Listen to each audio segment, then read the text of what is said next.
ఈరోజు స్పెషల్ మజ్జిగ చారండి. దీని హిందీలో దహీ కడీ అంటారండి. రండి దీనికి కావాల్సిన ఇంగ్రీడియంట్స్ చూసుకుందారి. శనగపిండి, ఉప్పు, పసుపు, ఉల్లిపాయలు, పచ్చిమిరపకాయలు, కమ్మటి పెరుగు, ఎండుమిర్చి, జీలకర్ర, ఆవాలు, వెల్లుల్లి, ఇంగువ, కరివేపాకు, ఇంకా కొత్తిమీర. ప్రిపరేషన్ చూసుకుందారి. ఒక పాత్ర తీసుకొని అందులో పెరుగు వేసుకుందారండి. పెరుగు వేసుకున్న తర్వాత ఇందులో శనగపిండి వేసుకుందారి. 2 టేబుల్ స్పూన్ల శనగపిండి వేస్తున్నాం. శనగపిండి తర్వాత ఉల్లిపాయలు, పచ్చిమిరపకాయలు వేసుకుందారి. కానీ మిగిల్చుకుందారండి, లాస్ట్లో వేసుకుందారి. ఉల్లిపాయలు వేసుకున్న తర్వాత ఇందులో కొత్తిమీర వేసుకుందారి. కొత్తిమీర వేసుకొని రుచికి సరిపడా సాల్ట్ వేసుకుందారి. నెక్స్ట్ సాల్ట్ వేసుకున్నాం కదా, బాగా మిక్స్ చేసుకుందారండి. ఇప్పుడు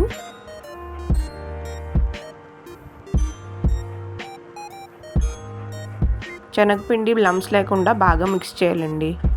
లమ్స్ ఉంటే అవి తినేటప్పుడు బాగోదండి. చూడండి, బాగా మిక్స్ చేసుకున్నాం కదా. ఇందులో 2 లోటాలు నీళ్ళు పోసుకుందారండి. నెక్స్ట్ స్టవ్ వెలిగించుకొని పాన్ పెట్టుకొని ఇందులో నూనె పోసుకుందారండి. తాలింపు కోసం నూనె పోసుకుంటున్నాం.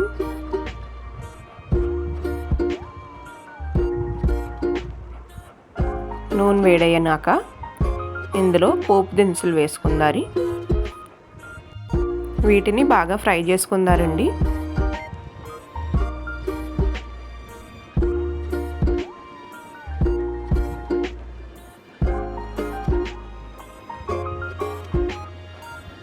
నెక్స్ట్ వెల్లుల్లిపాయలు వేసుకుందారండి. ఇందులో వెల్లుల్లిపాయలను కూడా బాగా ఫ్రై చేసుకుందారి.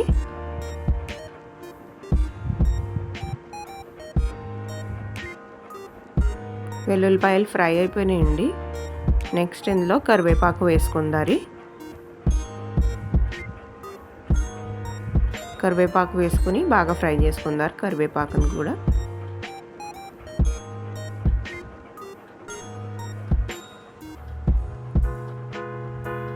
బాగా మిక్స్ చేయాలండి. నెక్స్ట్ ఇందులో చిటికెడు ఇంగువ వేసుకుందారి. 1/2 టేబుల్ స్పూన్ పసుపు వేసుకుంటున్నాం. ఈ 2 బాగా ఫ్రై చేసుకుందారి. చూడండి, పోపు బాగా ఫ్రై అయింది కదా. నెక్స్ట్ ఇందులో మనం మిక్స్ చేసి పెట్టుకున్న మజ్జిగను వేసేసుకుందారండి. మజ్జిగ వేసేసుకున్నాం కదండి. దీన్ని ఇలా తిప్పుతా 5 మినిట్స్ స్టవ్ పైన ఉంచుకుందారి. మీడియం హీట్లో పెట్టండి. దీన్ని 5 మినిట్స్ ఇలా ఉంచకపోతే పచ్చి వాసన వస్తుందండి. చూడండి, మజ్జిగ చారు చక్కగా మరిగిపోయింది కదా.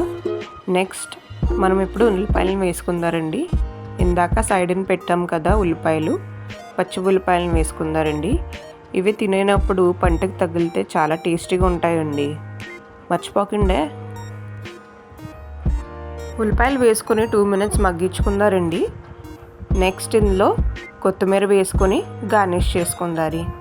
అంతే, ఎంతో రుచిగా ఎంతో కమ్మగా ఉండే మజ్జిగ చారు రెడీ. మనకి టైం లేనప్పుడు ఈ మజ్జిగ చారు చేసుకుంటే చిటికలో రెడీ అయిపోతుందండి. మీరు కూడా ట్రై చేసి చెప్పండి.